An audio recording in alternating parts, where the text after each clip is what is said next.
Good morning, ladies and gentlemen. Let me open our quarterly session with analysts. First of all, let me introduce Mr. Vice Governor Mojmír Hampl, who joined us today, who'll be happy to take your questions. Also present is our Head of Monetary Policy Department, Tomáš Holub, right next to me. And the introductory presentation will be given to you by Petr Král, who is Deputy Director of the Monetary Department at the Czech National Bank. So that's for the start. As always, after the introductory presentation, there will be a Q&A with Vice Governor Mojmír Hampl and our experts.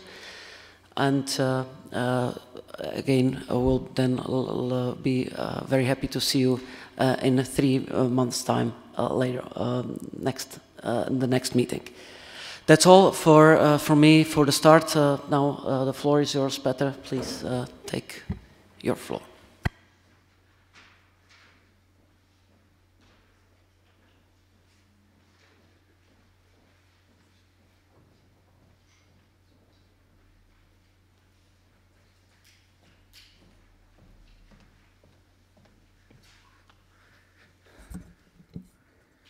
Thank you for the floor, Mr. Chairman.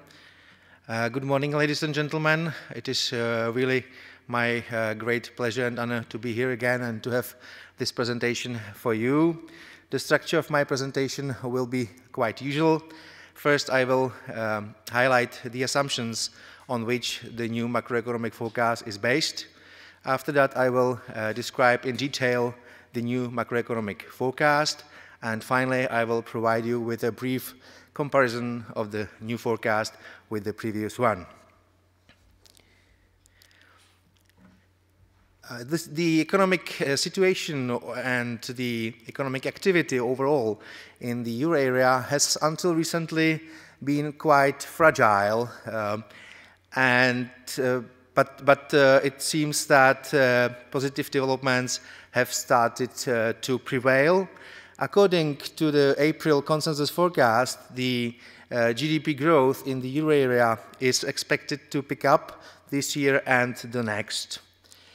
The PPI is currently falling in the effective euro area as well as the CPI index.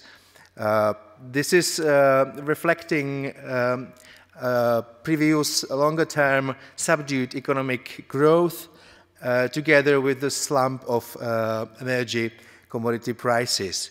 According to the consensus, both PPI and CPI index will start rising again at the beginning of 2016. As you know, the European Central Bank has taken further unconventional monetary measures to combat deflation, which was reflected by the weakening of the exchange rate of the euro against the US dollar and by a further flattening of the yield curve. According to current market outlooks, the 3-month Euribor is expected to be flat at 0 levels throughout the rest of the forecasting horizon, and the weakened euro exchange rate against the dollar should prevail also until the end of 2016. Spring notification saw general government deficit at 2% of GDP for the last year, which was an effect of inclusion of new institutions into general government sector, such as the Deposit Guarantee Fund, together with lower revenues from excise duties on tobacco, which was an effect of the introduction of legislation restriction on the front-loading of tobacco products. Whereas in the opposite direction, extraordinary revenue from an auction of frequency bands to mobile operators were working. We can expect that in 2015, the general government deficit will slightly decline to 1.6% of GDP, especially due to the ongoing economic growth. And despite the fact that there will be some further fiscal expansionary measures that will be supporting economic activity, especially an increase of public wages, an increase in pensions, going beyond the restoration of the standard indexation formula. We will see culminating public investment as a result of the effort of the government to draw as much money from the EU funds as possible. We will also have some accounting effect of the lengthening of the lease of supersonic fighter aircraft. And as you know, the second reduced value-added tax rate has been introduced since the beginning of this year. In 2016, the deficit should decline further to 1% amid the continued economic growth, whereas the public investment will drop in year-on-year terms due to the effect of the new programming period being in place. Resulting fiscal impulse after being slightly or moderately positive last year will be visibly positive, visibly expansionary as of in terms of 0.5 percentage point of GDP this year, whereas it will turn negative, mildly negative of minus 0.2 percentage point in 2016. The new macroeconomic forecast of the Czech National Bank assumes that the nominal interest rates will be flat at their current very low levels until the end of next year, which is over the whole forecast horizon.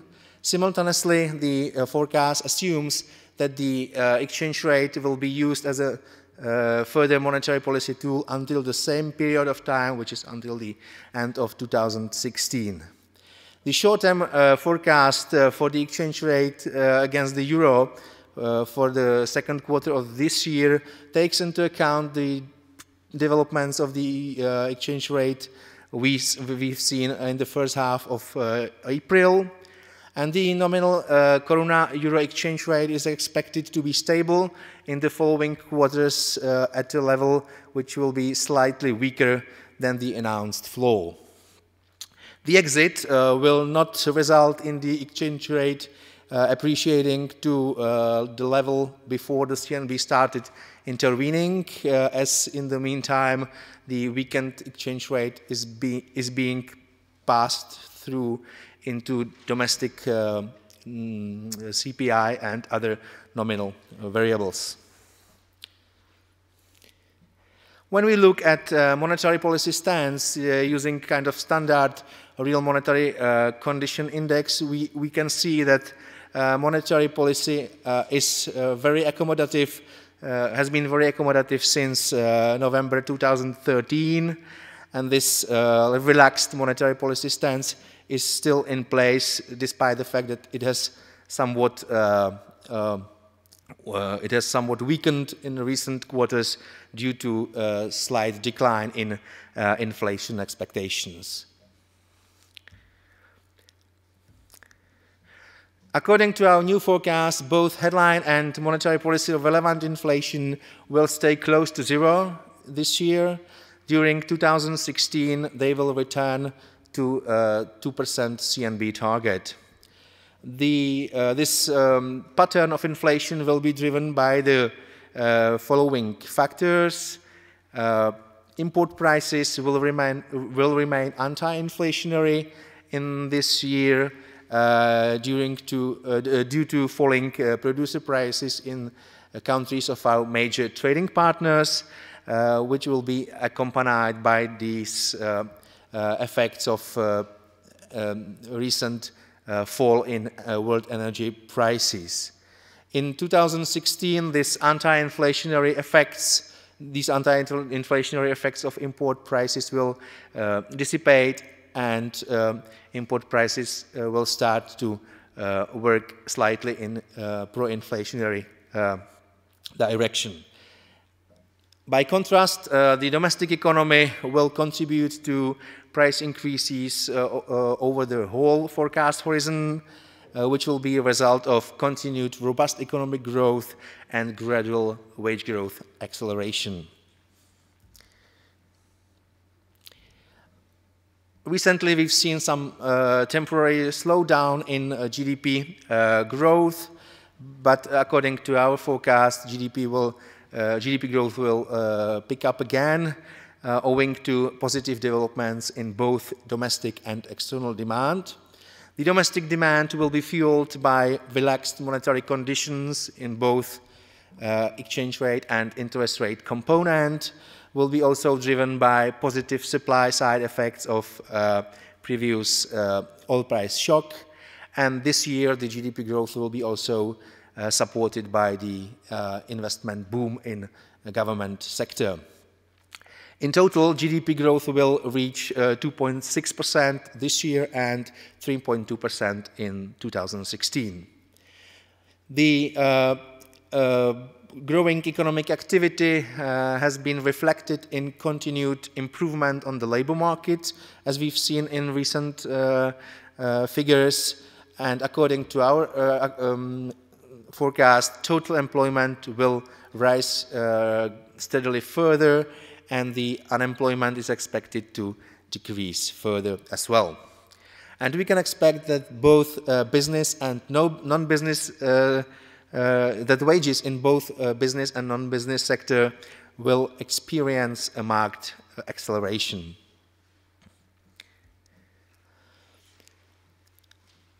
Currently, the headline inflation is well below the lower boundary of the tolerance band around our 2% target. According to our forecast, the headline inflation will be hovering close to zero in 2015, which will reflect the recent drop in energy prices and still prevailing deflationary tendencies in the effective euro area. In 2016, the headline inflation will start rising, and it will be approaching the CNB's 2% target at the end of monetary policy horizon. This rising inflation will be, as I already mentioned, an effect of unwinding deflationary pressures from abroad and ongoing pro-inflationary pressures from the domestic economy and wage growth. Monetary policy relevant inflation, which is inflation excluding primary effects of indirect tax changes, has been slightly below zero on average during the first quarter of this year. And you can see that the monetary policy inflation will follow the similar profile as the headline inflation, as the first round effects of primary effects of tax changes will be only minute according to our estimates throughout the whole forecast horizon. We can expect effects of increase in excise duties on tobacco products, and we have already seen the introduction of the second reduced value-added tax rate of 10% as from January this year. And the total contribution of those two partially mutually compensating effect will be approximately 0.2% on the whole forecast horizon. The headline inflation being slightly above zero, 0.2 in March, was a result of a drop in fuel prices accompanied by continued fall of food prices, which are those green and gray bars. By contrast, the core inflation after turning positive in 2014 remained distinctly positive, and its previous increase reflected the weakening of the nominal exchange rate and the growth of domestic economy together with the improving situation on the labor market. When looking at the core inflation from other perspectives, using our concept of median inflation, which is trade-weighted median representative of the consumer basket in terms of month-on-month percentage changes in price. This measure showed that this core inflation or median inflation bottomed out from its record low level in the end of 2013, when it was signaling deflationary threats. And after that, it went up, and currently it is noticeably positive, owing to both the direct and indirect effects of the weakened nominal exchange rate. It simultaneously shows that the headline inflation being close to zero is really an effect of supply-side shock, whereas the core of the consumer basket is growing at a noticeable pace when speaking about prices. Net inflation, our standard net inflation, turned negative at the start of this year, as I mentioned, due to fall in fuel prices and due to the decline in food prices. And according to our forecast, net inflation should start again in the rest of 2015 and should reach approximately 2% in 2016. The forecast assumes that administered prices will fall again this year due primarily to declines in natural gas prices for households due to electricity prices declining, and as a result of the abolition of remaining fees in healthcare, except for emergency fee. And the growth of regulated prices will resume only in second half of next year. Core inflation, our standard definition of core inflation being adjusted inflation excluding fuels, will slow down temporarily in the near term due to the unwinding direct effect of the previous nominal exchange rate weakening, but it will speed up again after that and will reach approximately 0.5% in the second half of next year. Growth of food prices will renew only gradually due to continuing fall in the agriculture producer prices. These will reflect good previous harvest and expected quite good this year's harvest, together with some higher supply of certain agriculture products on the EU markets due to embargo on exports to Russia and due to lifting of EU quotas, EU milk quotas. In this graph, you can see the structure of the overall inflation picture. The nominal marginal costs in the consumer sector have just stopped growing, and we can expect their growth to renew, being driven by strengthening of inflationary effects stemming from the domestic economy, whereas the contribution of import prices is negative and will deepen to be more negative throughout the rest of this year. This effect will unwind at the beginning. This anti-inflationary effect of import prices will unwind at the beginning of next year. Domestic costs will be driven mainly by increasing wage dynamics in business sector, and the rental rate of capital, which is also reflecting the growing phase of the business cycle, will also contribute positively to overall increase in costs, which will be partly compensated by productivity gains. The economy will grow at a noticeable pace in both 2015 15 and 16.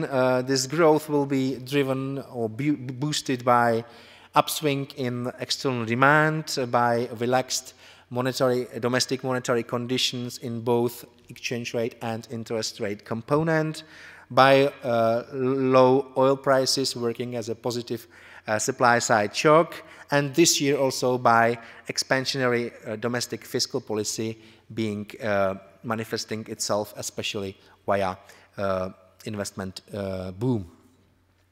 The growth will be broad-based or well-balanced with all major domestic demand segments contributing to that. In total, GDP will grow by 2.6% in 2015 and by 3.2% next year. Household consumption will continue to grow throughout the rest of the forecast horizon due to the real disposable income growth and against the background of roughly stable savings rate. Total investment will pick up. The first factor standing behind that is the recovery in inventories. The second contributing factor is the already mentioned investment acceleration in government sector. Our exports and imports will reflect growing foreign demand, and imports in particular will also being fueled by increasing domestic demand, especially increasing investments.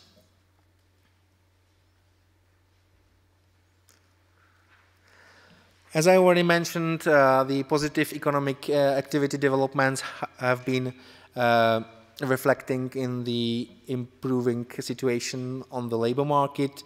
Here in this graph you can see that according to our forecast, employment growth is expected to continue over the whole forecast horizon and expressed in full-time job equivalent, the number of employees will grow by approximately 1% for both 2015 and 16. This will be fostered mainly by higher number of employees, whereas the average number of hours worked per employee will be roughly stable. In this graph you can see that the effects of tax optimization back from 2012-2013 have almost completely faded away from the time series, and the official year-on-year seasonally adjusted percentage change is quite similar to the adjusted one, and we can expect that the wage growth in business sector will accelerate to 2.3% this year as a whole, and to 4.2% in 2016. The driver will be increasing demand for labor amid the robust economic growth. Wages in non-business sector will grow quite rapidly, especially this year, reflecting last November step increase and this January increase in wages in this non-business sector. According to our forecast, the general unemployment rate will continue to decline steadily, which will be reflecting the expected employment growth against the background of the economic good times. The number of employees, we have already figures for the first quarter of this year at our disposal, and the picture is quite mixed, as the number of employees was above our forecast, whereas simultaneously the rate of unemployment was also above the forecast, but the differences are not dramatic. This picture shows what has already been said according to the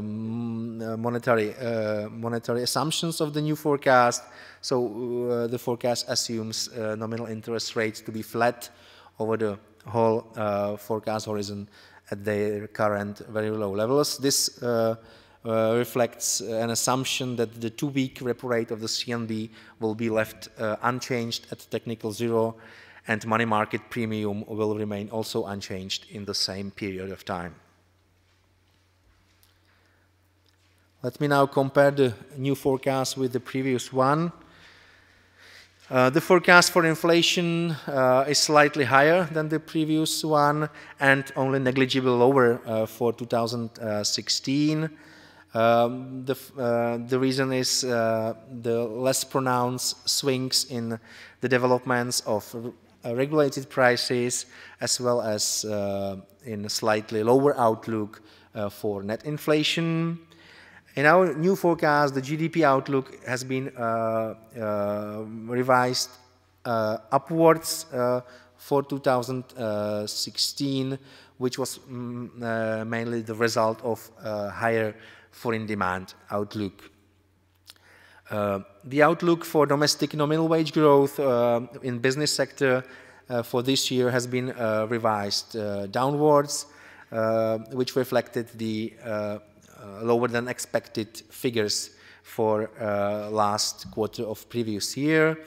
In 2016, however, forecast expects more sizable wage growth acceleration compared to the previous forecast. And the monetary policy assumptions remained unchanged in the new forecast compared to the previous one. Here in this graph you can see the deviation of the new forecast of inflation with the previous one. The change is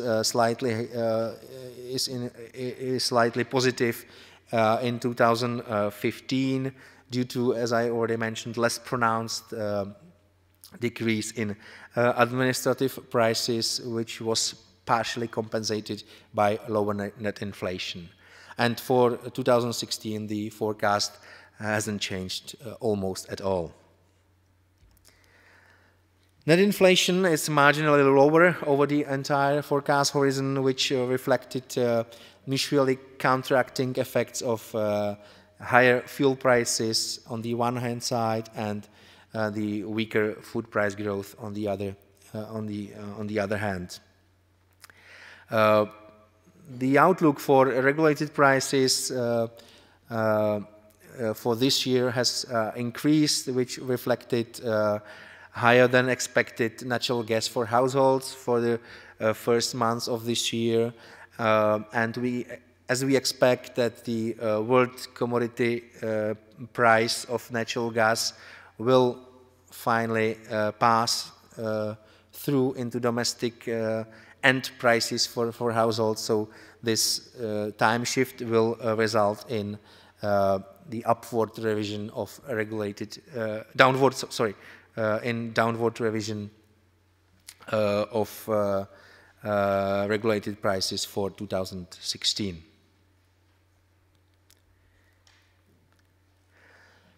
The core inflation, the adjusted inflation excluding fuels, has been shifted slightly upwards in our new forecast compared to the previous one, in which especially stronger domestic economic conditions and more rapidly growing wages in business sector were reflected. This is true especially for the long end of the forecast horizon. On the other hand, the food price outlook have been shifted downwards due to the downward revision of our agriculture prices outlook. The GDP growth outlook hasn't changed much this year, but there were some differences in growth structure. I will be talking about it a little bit later. In 2016, the new forecast for GDP growth has been shifted upwards reflecting little bit better prospect for growth in the euro area, in the countries of our major trading partners, which will be reflected in higher contribution of both investment and net exports. Here you can see that the household consumption outlook has been revised upwards consistently on the whole forecast horizon, reflecting the better starting conditions, which are figures for the end of last year and from the beginning of this year, when we saw steadily improving economic sentiment of domestic households and rapidly growing retail sales across the board, let's say. And further, and later on, we can expect that the consumption growth will be fueled by rapidly growing nominal wages in business sector, especially compared to the previous forecast. The already mentioned better prospect for growth in the euro area has been reflected in the increased outlook for both exports and imports, and this is true for both this and next year. As you can see in this graph, the forecast for nominal average wage growth in business sector has been revised slightly downwards this year, reflecting especially the worse than expected wage figures for the last quarter of previous year, and reflecting the still quite subdued wage growth in industry for the first month of this year. On the other hand, or by contrast, the wage dynamics in the new forecast is expected to be higher in 2016, which will be reflecting expected stronger economic growth and more rapidly declining rate of unemployment compared to our previous outlook of the labor market situation. And as I already mentioned, there were virtually no changes in terms of monetary assumptions of the new forecast compared to the previous one. Ladies and gentlemen, let me now thank you for your attention, and I'm passing the floor back to Mr. Chairman. Thank you, Petr. Yeah, that was the summary of our new forecast that will be detailed in the second quarter inflation report. And now let me pass the floor to Mr. Vice Governor Mojmír Hampel. Many thanks and good morning. And let me start by one thing. I've been asked by staff to actually end the session with this request, but I will rather begin with this request because it could well be that I will forget it until the end of this Q&A session. Colleagues, you know that our effort has always been to improve the quality of our publications, to improve the quality of our analytical outcomes. We've been trying to make it more readable and accessible for you and for the general public for quite some time, at least we hope so. And this time around we've got a special request for you, for the primary readers of our products. We would like to ask you to contribute actively to a survey we are going to send to you in the next couple of weeks or so, where we would like to ask you, what do you think about the quality of our inflation report, and would like to hear from you any other ideas you might have whatsoever how to improve the inflation report. What you miss in the reports, what is obsolete, what is redundant, what you think is on the other hand useful, etc., etc. I know it's not a particularly funny job to fill in yet another questionnaire, but I would like to assure you that this is of help for us.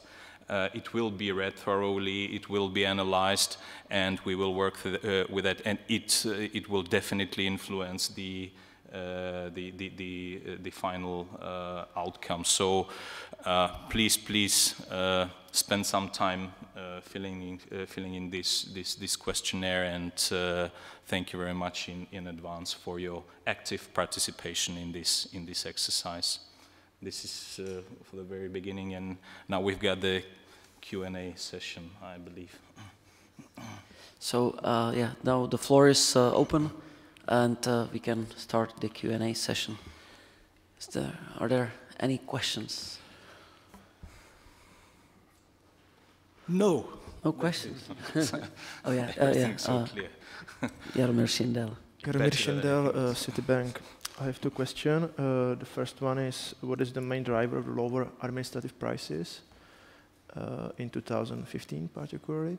And the second question is from Vice Governor Hampel. In 2014, we used to see that the bank board decisions were, let's say, more dovish than the forecast. But now I think we see the opposite. That the bank board is, let's say, because in 2014 you, for example, postponed the exit, let's say, beyond what the staff suggested. But now I think that we see the opposite.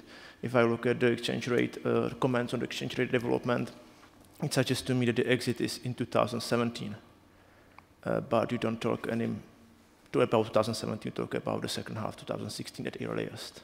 So if you can explain it a little bit. Yeah, okay. So the first question is for Tomáš on administrative prices. And yeah, as regards the administrative prices, the main reason for the expected decline is natural gas prices.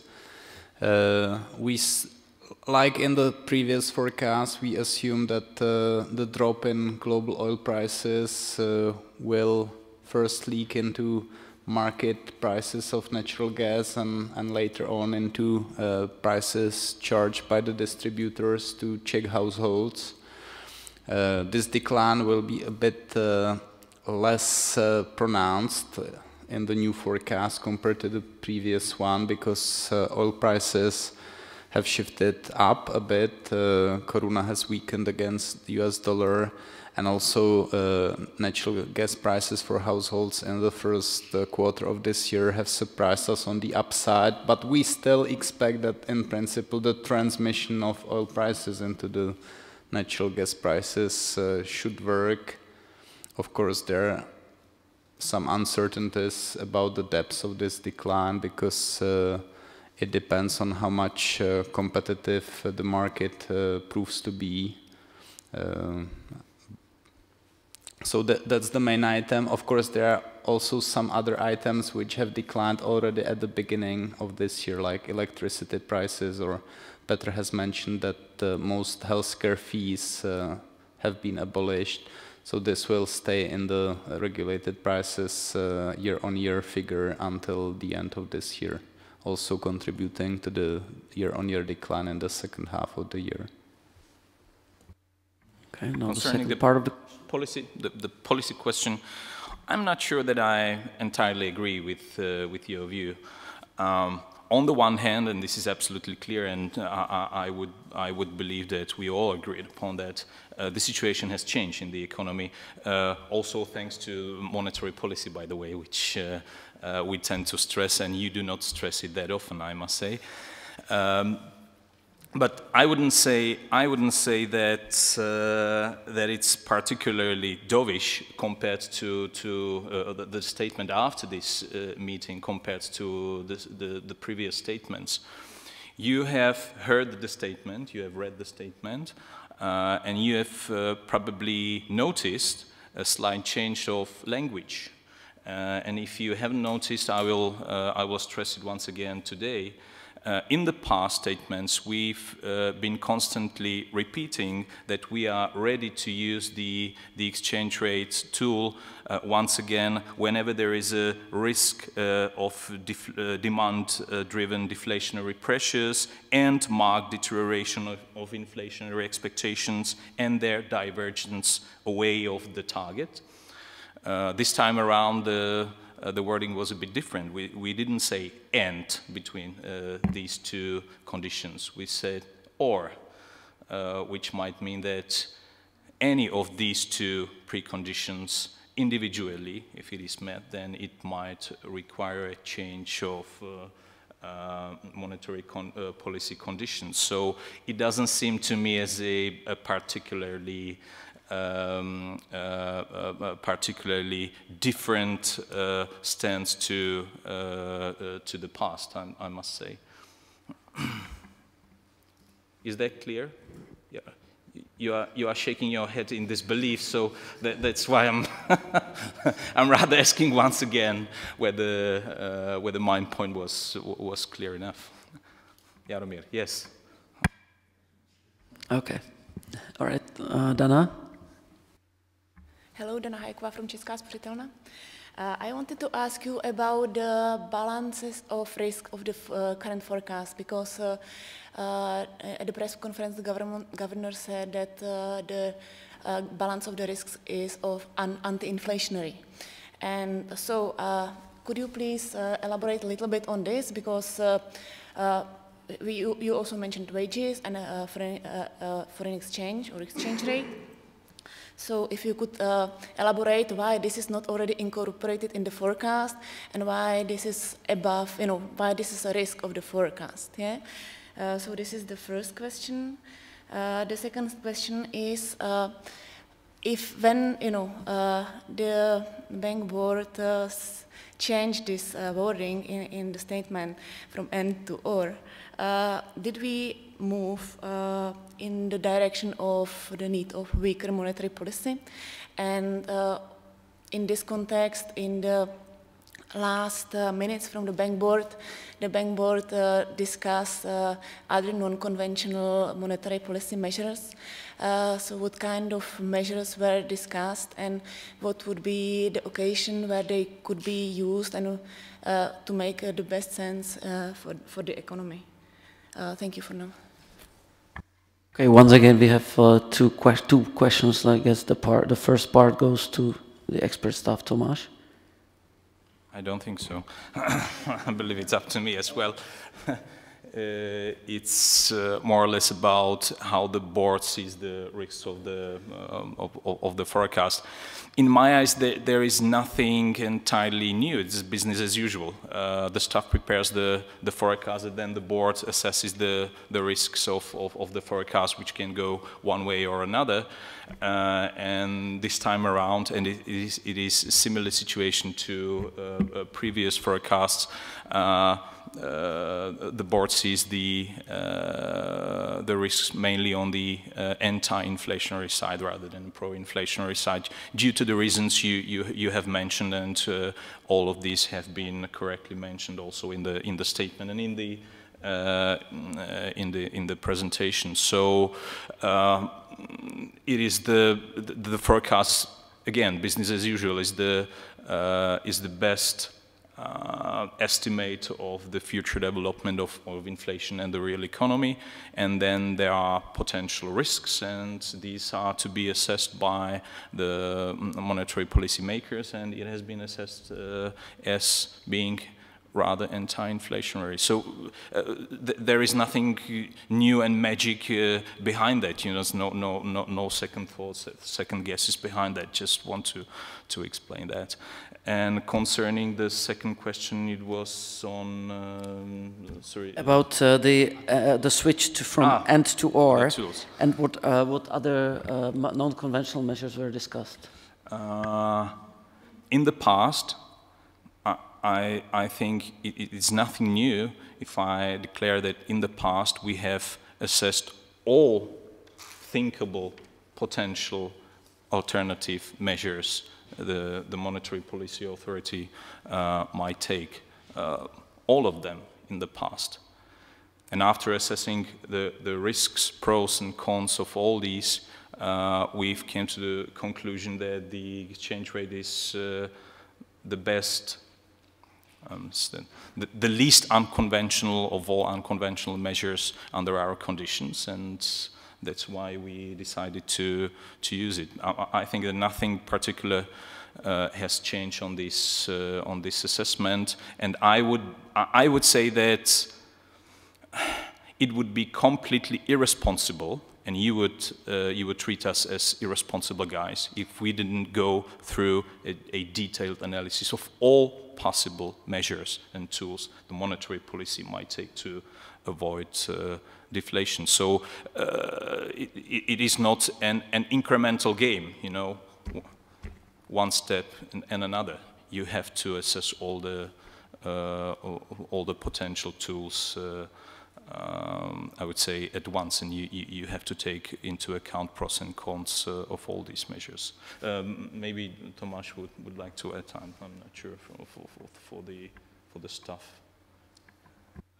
Well, maybe as regards the balance of risks, I think it's fair to say that the baseline forecast assumes that inflation expectations remain well anchored to the 2% inflation target in spite of the low inflation period that we are now going through, mainly due to the drop in oil prices.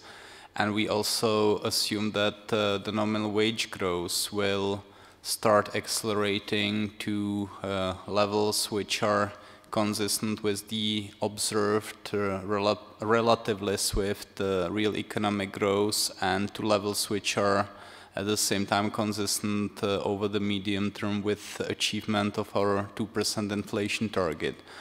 But of course, the risks to this assumption, which is quite standard in our forecasts, are now being skewed to the downside. We probably are not afraid that inflation expectations could shoot up above the target. We are only discussing that they may actually decline below the target in the low inflation environment, and the same is probably true for the nominal wage growth, which has recently been surprising us to the downside.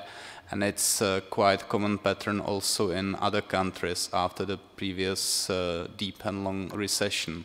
So this is a source of risk which is acknowledged even by the staff, but it's simply not included in the baseline forecast, because the baseline forecast is the standard assumption that expectations remain well anchored to the target, and nominal wage growth behaves accordingly. It is not in the baseline as it is not the baseline assumption. No? That's basically it. Okay. So did we answer both of the two questions? Okay, good. Thank you. There's a question over there. Martin Po, General Investments. I have further technical questions regarding the forecasts. I apologize in case they were discussed before. Starting with the first one, the fiscal impulse. The fiscal impulse estimate, does it include the full effect of EU funds or not? The second question concerns the monetary condition index. Is it somehow included in the core forecasting model, or is it just an analytical tool? And does the scale of the index has any meaning? And maybe the last one, just to clarify how the exchange rate commitment is expressed in the forecast. Is it, as it here is stated, the following quarters means till the end of 2016, the exchange rate will be weaker than 27. Okay. All right, so these were three Petr and questions. Tomáš will answer all of these. I just have to say that it's quite funny to realize that many technical questions of you analysts might very much resemble the technical questions of the board to the staff. So. So yeah, Paul. So the first question goes to Petr, please. The fiscal impulse will be primarily given by the EU fund investments on the forecast horizon. It means that this year, two-digit growth in investments in the general government sector, co-financed with from the EU funds, will be the primary driver of the positive fiscal impulse of 0.5 percentage points of GDP, whereas the absolute decline in year-on-year terms of government sector investment in 2016 will be the effect of run-up of the new programming period, where certain delay can be expected in terms of new projects co-financed from these EU funds. Okay, and I guess Tomáš will take up the two succeeding questions. Thank you, Tomáš. The real margin index, there will actually be a box in the inflation report, box 3, which provides more detail on how this real monetary conditions index is calculated. It's not part of the core forecasting model, G3, even though in this model, of course, the aggregate demand is also affected by both monetary variables that enter the RMCI index, which means real interest rates, as well as the real exchange rate. But this is a kind of satellite analysis in which the weights of interest rates and exchange rate are based on a VAR analysis. So they assess the impact, and within this VAR analysis, we assess the impact of real interest rates and real exchange rate on the output gap, and the weights are taken from that. The weights are 3-to-1, 3 for the real interest rate component, 1 for the real exchange rate component, and yeah, that's how it's constructed. Whether the scale has any meaning, Petr, in this case, I think so. Yeah. In this basic version of the real monetary condition index, the scale has its meaning. There is another version of this monetary index for the Czech Republic using those factor analysis and VAR models methodology, which prevents from using the scale in absolute terms, and you can only derive the monetary policy stance from whether the index is declining or increasing. And we have actually 2 boxes in the inflation report to be published on Friday this week, with dedicated to real monetary condition indices. The first one is on Czech Republic's conditions, and the second one is dedicated to Euro area ones. Both of them very interesting, so I would very much like to encourage you to focus on this and to pay attention to both of these. Even for the comparison, it's very, I think it's very telling. And as regards the timing of the exit in the forecast, I'm not sure if I understood correctly, but for the moment the forecast is until the end of 2016, and for the whole period we expect interest rates to remain on technically zero level for the monetary policy interest rates, and the PRIBOR, the technical zero repo rate plus the prevailing money market premium. And we also expect that the exchange rate floor will remain in place, which means that the exchange rate assumption is at or above 27 for the whole forecast. Okay, an additional question? I would just briefly return to the first question. I'm not sure I really I understood it well. So the fiscal impulse, does it include only the, let's say, contribution by the Czech public finances to EU funds, or is it the full EU funds effect? Full EU funds, not only domestic, but also the EU fund composition, component. All right, thank you for the clarification. All right, so we have more questions. Helena Horska, please take. Hello, good morning, everybody. Thank you for the place to raise the question. I would also have two questions. One is back to unconventional measures. Since we can't see the minutes, the new 1 minute, I would like to know if there is any progress in a discussion in a board or at the board about the unconventional measures. So if it's still in the early age, as was in the last couple of meetings, or if there is any progress in a discussion about unconventional measures. If you have some idea what will be used if the exchange rate component will be not enough supportive for the economy, so what will be the second step as an unconventional measure? So this is the first question, and the second one is the puzzle of the low wage growth. If you are doing some special analysis why the Czech Republic, and of course not only the Czech Republic, is facing so low wage growth, for the unemployment is declining. Thank you.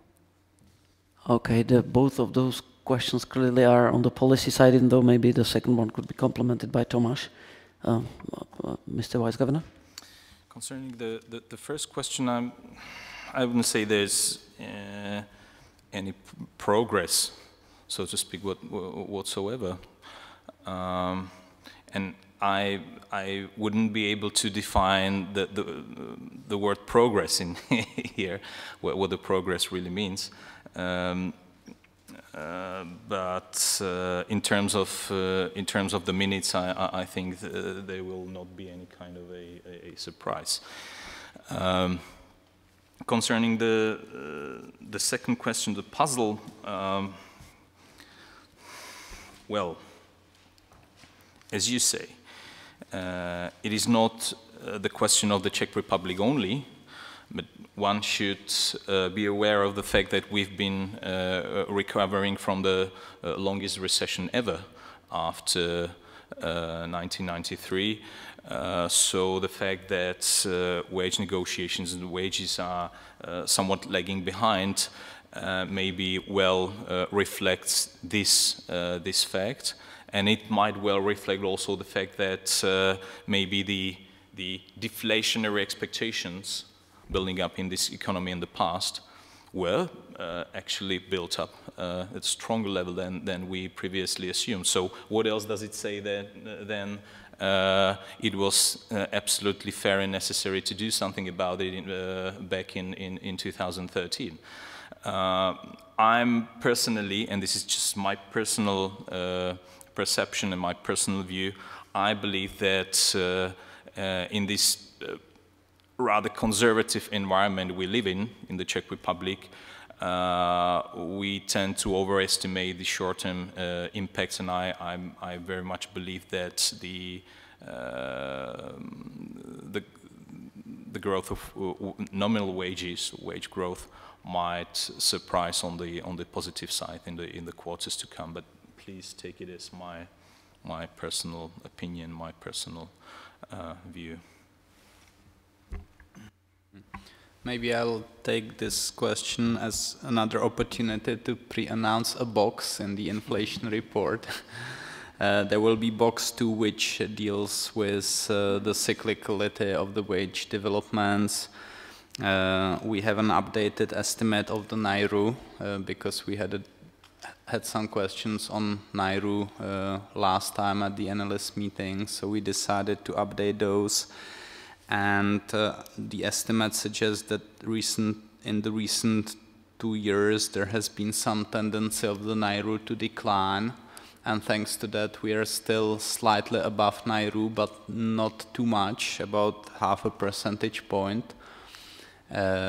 So this might be one explanation why we haven't so far seen any visible wage pressure.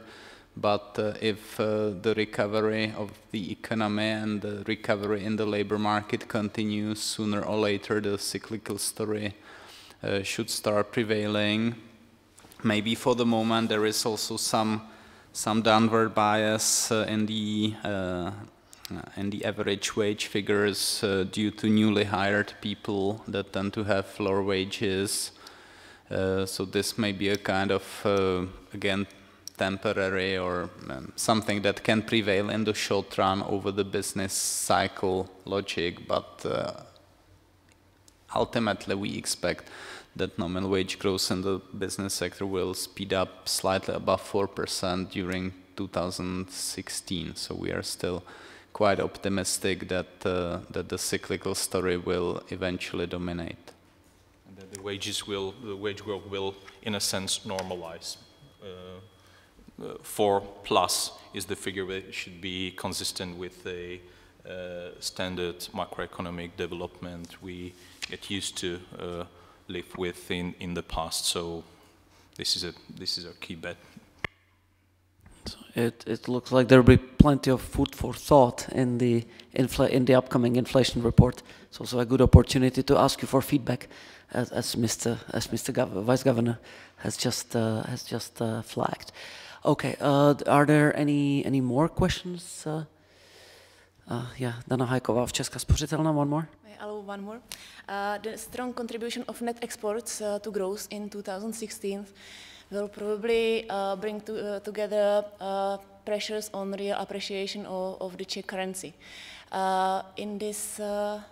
In this context, did the bank board discuss prolongation of the exchange rate commitment, or because the forecast period ends in 2016, you will consider leaving it for next forecast, for example?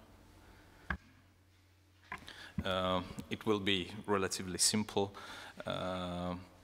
fair and sincere. The board has not discussed this issue, not only in this context, in any other context as well, this time around. Ladies and gentlemen, are there any more questions? I haven't seen any hands up. Okay, so let it be the last question, please. Again, Jaromír Šindra, Citibank. I would like to return to this monetary condition index. And was it surprising for the bank board to see a relatively small contribution of the exchange rate to the output gap in 2014 after the, let's say, intervention? Here, my own personal view and my own personal assessment, I would not surprised by the development of the MCI whatsoever.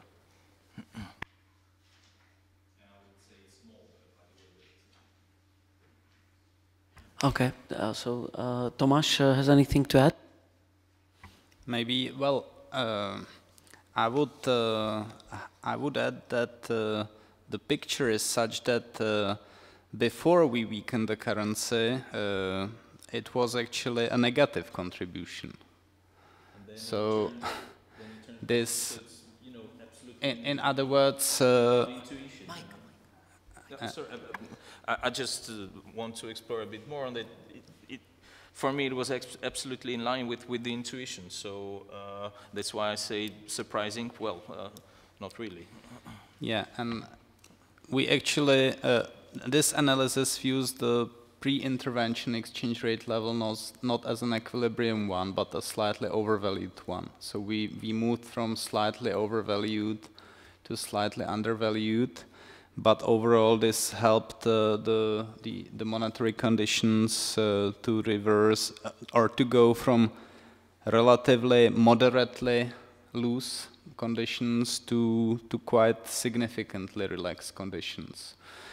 And another point is that the weakening of the currency by raising inflation expectations also helped to ease the real interest rate component of RMCI, which was the ambition of the measure, to support simultaneously the economy through price competitiveness, so the real exchange rate component, but at the same time through the real interest rate component to affect the domestic demand. So for us, this is actually quite a nice graphical illustration of the story that we had behind starting to use the exchange rate as an unconventional monetary policy tool. All right, ladies and gentlemen, thank you very much for your attention and participation in this session. Thank you, Petr, for the presentation. Thank you, Mr. Vice Governor and Tomáš, for answering all the questions, and we'll be very happy to see you again in about 3 months from now. Thank you.